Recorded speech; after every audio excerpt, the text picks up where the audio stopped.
વાત કરવી છે અમદાવાદ મ્યુનિસિપલ કોર્પોરેશનમાં ચૂંટણી જે છે, પ્રચાર ચારે બાજુ ચાલી રહ્યો છે.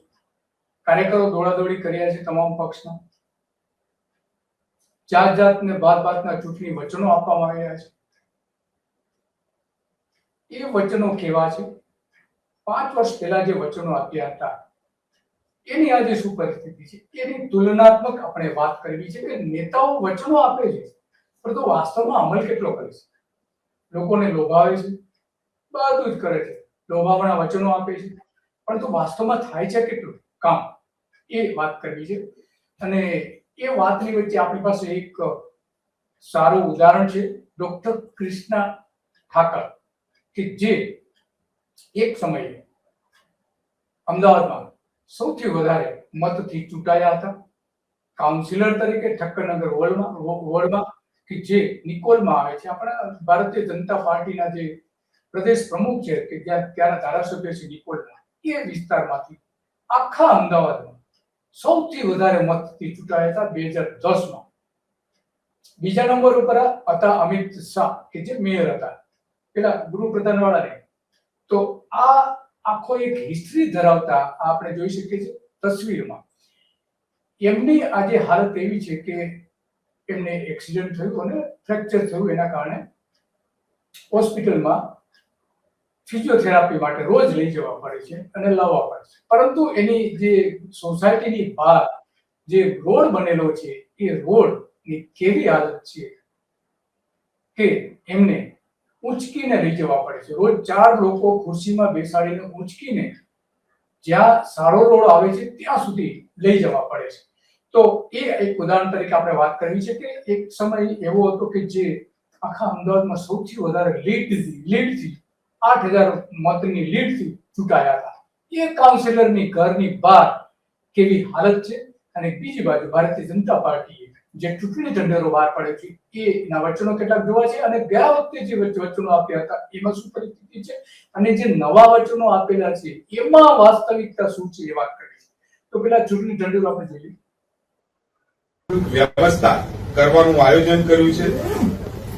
Storm water drainage storm water underground drainage network સાથે ઇન્ફ્રાસ્ટ્રક્ચરનું ડેવલપમેન્ટનું પણ અત્યારથી આગોતરું આયોજન કરી એનો પ્લાન નક્કી થઈ ગયો છે. પરંતુ આવતા 5 વર્ષની અંદર તબક્કાવાર આ પૂરું કરવામાં આવશે. 28 મોડેલ ફાયર સ્ટેશન, 140 મીટર ઊંચાઈ સુધી કાર્યક્ષમતા ધરાવતી hydraulic platform with fire fighting system અને ડ્રોન સિસ્ટમ ડેવલપ કરવાનું આયોજન કર્યું છે. Traffic solution. તો આ જે ભારતીય જનતા પાર્ટીનો જે ચૂંટણી ઢંઢેરો જે જાહેર થઈ રહ્યો હતો એ આપણે સાંભળ્યું ઋષિકેશ પટેલ, કે જેમણે અમદાવાદ શહેરના લોકોને લોભાવણા વચનો આપ્યા. એના એક થોડો ભાગ આપણે જોયો. તો વાસ્તવમાં કેવા વચનો છે એ પણ આપણે જોઈ લઈએ. કે એક તો એઆઈ ની વાત કરી છે કે જે એઆઈ આધારિત ટ્રાફિક સિગ્નલ વિકસાવવાની યોજના જબરદસ્ત મૂકી દીધી છે, એઆઈ આધારિત. જોકે બજેટમાં પણ જોગવાઈ કરી હતી, પણ આ વર્ષે નવી પણ જાહેરાત. આમ તો જે ચૂંટણી ઢંઢેરો છે અમદાવાદ મ્યુનિસિપલ કોર્પોરેશનનો ભારતીય જનતા પાર્ટી જે ચૂંટણી ઢંઢેરો જાહેર કર્યો છે એ મોટા ભાગે તો જે હમણાં જ જે બજેટ રજૂ થયું હતું માર્ચમાં, ત્યારે એ બજેટમાં જોગવાઈઓ છે એવી જ મોટા ભાગે 80% જોગવાઈઓ એવી છે. તો આ એઆઈ આધારિત સિગ્નલોની વાત કરી રહ્યું છે ભારતીય જનતા પાર્ટી, વચન આપી રહ્યું છે કે અમે આવા એક આધુનિક સિગ્નલ બનાવીશું. પરંતુ વાસ્તવિકતા શું છે? શહેરમાં લગભગ 300 જેટલા ટ્રાફિક સિગ્નલો છે અને એમાં ન ચાલતા હોય એવા લગભગ ઓન એવરેજ 5% હોય છે. એટલે કે લગભગ 14 થી 15 ટ્રાફિક સિગ્નલ બંધ હોય છે. એટલે ટ્રાફિકની અરાજકતા છવાયેલી હોય છે. હંમેશને માટે સરેરાશ આટલું પ્રમાણ જોવા મળે છે. 2026માં 78 સિગ્નલો બપોરના સમયે બંધ 2026માં બંધ કરી દેવામાં આવે છે. 26 સિગ્નલો બંધ કરી દેવામાં આવે છે બપોરના સમયે. બીજી બાજુ ટાઈમિંગમાં જ ગડબડ થાય છે. 160 સીસીટીવી એવા છે કેમેરા કે જ્યાં સીસીટીવી કેમેરા નથી. 160 સિગ્નલ એવા છે કે જ્યાં સીસીટીવી કેમેરા જ મૂકવામાં આવ્યા નથી. તો એઆઈ ની વાતો કરી રહ્યા છે.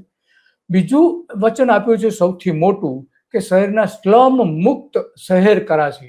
આ જે વચન આપ્યું હતું એ ભારતીય જનતા પાર્ટી જ્યારથી અમદાવાદ મ્યુનિસિપલ કોર્પોરેશનમાં સત્તા પર આવી છે ત્યારથી જાહેરાત કરતી આવી છે, 1986 થી લઈને આજ સુધી.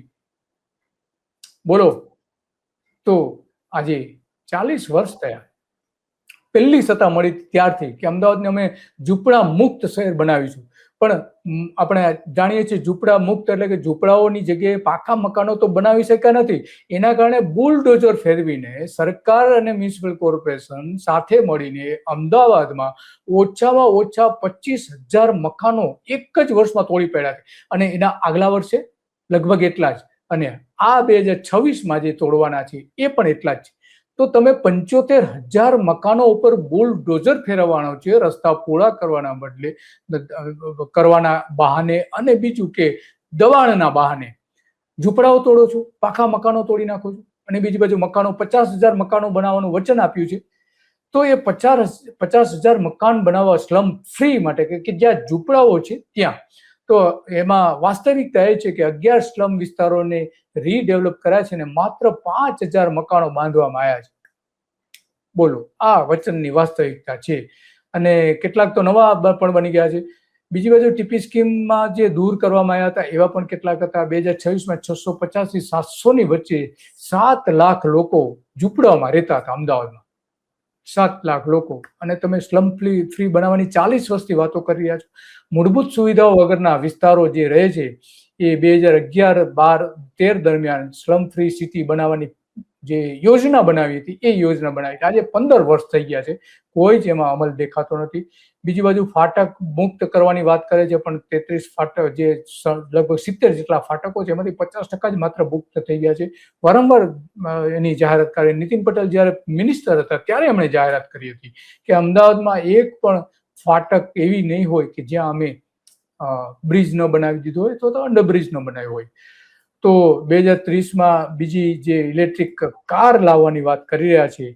તો આપણે આજે જે વાત કરવી છે એ જોઈએ પેલા કે વાસ્તવમાં જે ક્રિષ્ના ઠાકર, ડોક્ટર ક્રિષ્ના ઠાકર, કે એમની જે હાલત કેવી છે એ સમજવા માટે આપણે એમની રોડની બહાર જે દેખાય ડોક્ટર ક્રિષ્ના ઠાકર છે કે જે પહેલી વખત અમદાવાદ મ્યુનિસિપલ કોર્પોરેશનમાં બીજી વખત ચૂંટણી લડ્યા અને એ સૌથી વધારે મતથી ચૂંટાયા હતા. એને આજે ફ્રેક્ચર થયું છે. ભૂતપૂર્વ કાઉન્સિલર છે હવે ભાજપના, અને એ ઘરની બહાર નીકળવું તેને ઉચકીને લઈ જવા પડે છે. એટલો રસ્તો ખરાબ છે. આ કેવો રસ્તો ખરાબ છે જુઓ. આટલો રસ્તો મોટા પ્રમાણે ખરાબ જોઈ શકાય છે. ચારે બાજુ ખોદકામ કરી નાખ્યું છે અને અનેક અઠવાડિયાથી આ પડી રહ્યો છે. આ તસવીરો આપણે જોઈ શકીએ છીએ ડોક્ટર ક્રિષ્ના ઠાકરની ઘરને જોડતા રોડની. તો એને ઉચકીને લઈ જવા પડે છે અને આ રીતે કરવું પડે છે. તો ક્રિષ્ના ઠાકરની જો આવી પરિસ્થિતિ હોય ભાજપના કાઉન્સિલરની, તો પછી સામાન્ય લોકોની કેવી પરિસ્થિતિ હશે વિચારો. અને એટલા માટે આપણે આજે વાત કરવી છે કે જે વાત કરી રહ્યા છે. તો એમની સાથે ડોક્ટર પ્રફુલ્લ ઠાકર કે જે એમના પતિ છે અને વર્ષોથી સતત લડતા આવ્યા છે.